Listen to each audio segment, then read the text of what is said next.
Chicken curry তো অনেক খেয়েছো, কিন্তু সবাইকে রিকোয়েস্ট করব একবার হলো তোমরা এই চিকেন কারিটা বানিয়ে দেখবে। মানে আমি যেভাবে বানাচ্ছি বিশ্বাস করো তোমরা জাস্ট এটার ফ্যান হয়ে যাবে।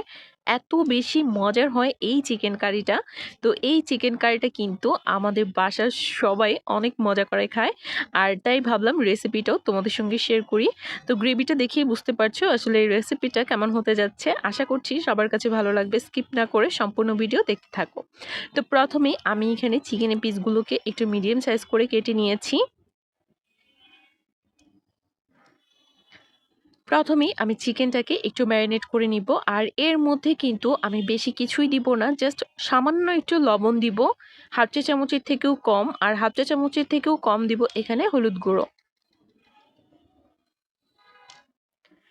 চিকেন কারিটাই কিন্তু আমি ভাজা চিকেন ব্যবহার করব, মানে সামান্য একটু লবণ হলুদ দিয়ে চিকেনটাকে একটু মাখিয়ে নিব, আর এটাকে কিন্তু ডুবো তেলে ভেজেও নিব।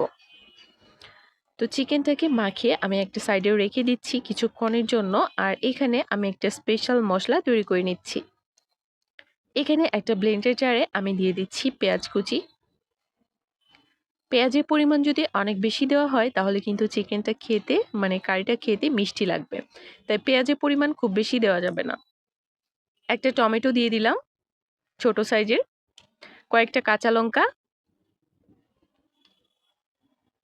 আদা দিয়ে দিচ্ছি চাক করা, দিয়ে দিলাম রসুন। এর মধ্যে দিয়ে দিচ্ছি 1 চা চামচ পরিমাণের লবণ, 1 চা চামচের থেকে সামান্য একটু কম দিয়ে দিলাম হলুদ গুঁড়ো, আর লঙ্কার গুঁড়ো দিয়ে দিচ্ছি একটু বেশি করে, কারণ আমাদের বাসায় সবাই ঝাল খেতে অনেক বেশি পছন্দ করে, তাই লঙ্কার গুঁড়োটা তোমাদের পছন্দ অনুযায়ী এখানে অ্যাড করবে। দিয়ে দিলাম এখানে ধনিয়া গুঁড়া হাফ চা চামচের মতো, আর দিয়ে দিচ্ছি এখানে জিরা। এখানে আমি কাঁচা জিরাটা দিয়েছি। এর মধ্যে খুবই সামান্য পরিমাণে জল অ্যাড করেছি, আর এখন এটাকে খুব ভালোভাবে ব্লেন্ড করে নিব।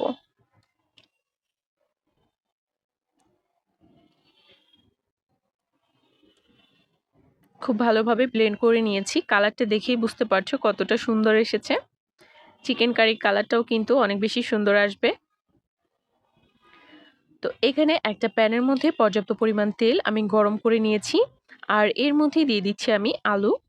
সামান্য একটু লবণ হলুদ দিয়ে মাখিয়ে রেখেছিলাম। তোমরা চাইলে আলু দিতেও পারো, আবার চাইলে আলু স্কিপও করতে পারো, তবে আমি যেভাবে আলুগুলো ভেজেছি একদম লো হিটে একটু সময় নিয়ে, এটা কিন্তু এখনই অনেকটা সিদ্ধ হয়ে গেছে। তাই এই আলু সিদ্ধ হতে কিন্তু সময় লাগবে না, মানে এরকম বড় সাইজ করেও কিন্তু তোমরা দিতে পারো। আর এই আলু কিন্তু কাচ্চির আলুর থেকে কোনো অংশেই কম হয় না, মানে খেতে এক কথায় অসাধারণ লাগে। তো এখন আমি চিকেনের পিসগুলো এই তেলের মধ্যেই দিয়ে দিব।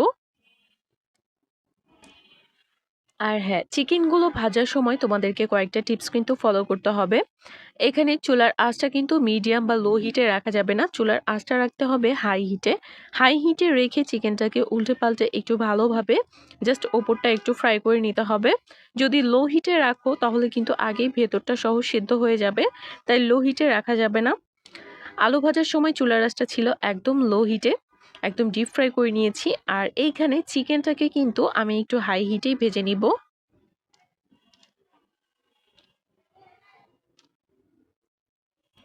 তো চিকেনটা কিন্তু ভাজা হয়ে গেছে, তো আমি এখন চিকেনগুলোকে তুলে নিচ্ছি। ভালোভাবে তেল ঝরিয়ে তুলে নিব।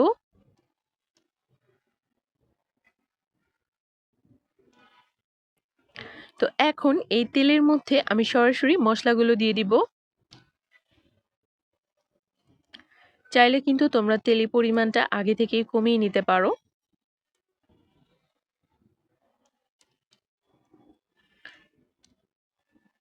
মশলাটা দেখতেই লোভনীয় লাগছে, তাই না? মানে এত বেশি মজার হয় চিকেনটা এইভাবে রান্না করলে, তোমরা বিশ্বাস না হলে একবার হলেও রান্না করে দেখবে। আশা করছি সবার কাছে ভালো লাগবে। দেখো, খুব ভালোভাবে এই মশলাটাকে প্রথমে এই তেলের সঙ্গে একটু ভাজা ভাজা করে নিব।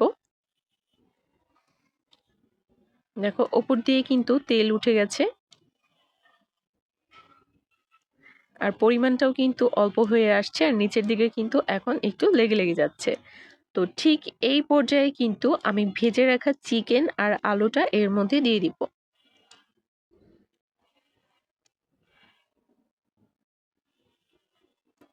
খুব ভালোভাবে মসলার সঙ্গে নেড়েচেড়ে মিশিয়ে নিতে হবে। আমি জানি চিকেন রান্না করা মোটামুটি তোমরা সবাই জানো, কিন্তু মাঝে মাঝে তো একটু স্পেশালভাবে রান্না করাই যায় বলো। তো তোমরা যদি এই রেসিপিটা ফলো করে বাসায় বানাও, বিশ্বাস করো তোমরা জাস্ট এটার ফ্যান হয়ে যাবে। তো প্রথমে কিন্তু মসলার সঙ্গে মিশিয়ে আমি 2 মিনিটের মতো নেড়েচেড়ে জাল করেছি। আর এখন এর মধ্যে ব্লেন্ডার ধোয়া জল দিয়ে দিলাম কিছুটা পরিমাণে। তো এখন হচ্ছে আমি এটাকে একটু কষিয়ে নিব। এটা কষানোর কিন্তু দরকার নেই, চিকেনটাও খুব সুন্দরভাবে ভাজা হয়ে গেছে। তোমরা চাইলে কিন্তু একবারে ঝোলটা দিয়ে দিতে পারো। তবে আমি এখানে সামান্য একটু ঢাকনা দিয়ে এটাকে কিছুক্ষণ কষিয়ে নিচ্ছি। দেখো উপর থেকে কিন্তু তেলটা উঠছে, কারণ আমি তেলটা কিন্তু কমাইনি। তোমরা চাইলে কিন্তু তেলটা কমিয়ে নিতে পারো। আমি সম্পূর্ণ তেলটা দিয়ে রান্না করেছি। অবশ্যই নিচের দিক থেকে ভালোভাবে নেড়েচেড়ে দিতে হবে, তা না হলে কিন্তু নিচের দিক থেকে লেগে যাবে। যারা রান্নার ক্ষেত্রে নতুন তাদের ক্ষেত্রে কিন্তু এই টিপসগুলো অনেক বেশি ইম্পর্ট্যান্ট। চেষ্টা করবে সকল টিপস ফলো করে রান্নাটা করার, তাহলে দেখবে একদম পারফেক্ট হচ্ছে। তো এখন আমি এখানে কিছুটা পরিমাণে জল দিয়ে দিচ্ছি, খুব বেশি পরিমাণে দিব না, কারণ আলুটাও কিন্তু অলরেডি কুক হয়ে এসেছে আর চিকেনটাও কিন্তু হাফ কুক হয়ে এসেছে। তো এখন অল্প কিছুটা জলই আমি এখানে অ্যাড করব, আর তারপর ঢাকনা দিয়ে ঢেকে ঢেকেই কিন্তু এই চিকেনটা রান্না করে নিব। দেখো 5 মিনিটের মতো জাল করে নিয়েছি মিডিয়াম হিটে। আবারও একবার ঢাকনা দিয়ে এটাকে 2 মিনিটের মতো জাল করে নিয়েছি। মাঝে মাঝেই কিন্তু আমি নিচের দিক থেকে একটু নেড়েচেড়ে দিচ্ছিলাম। আর এখন কিন্তু রান্নাটা একদম লাস্ট পর্যায়ে। তো এর মধ্যে আমি দিয়ে দিচ্ছি কিছুটা পরিমাণে গরম মশলা গুঁড়া 1 চা চামচের মতো, আর এখানে দিয়ে দিতে হবে ভাজা জিরার গুঁড়া।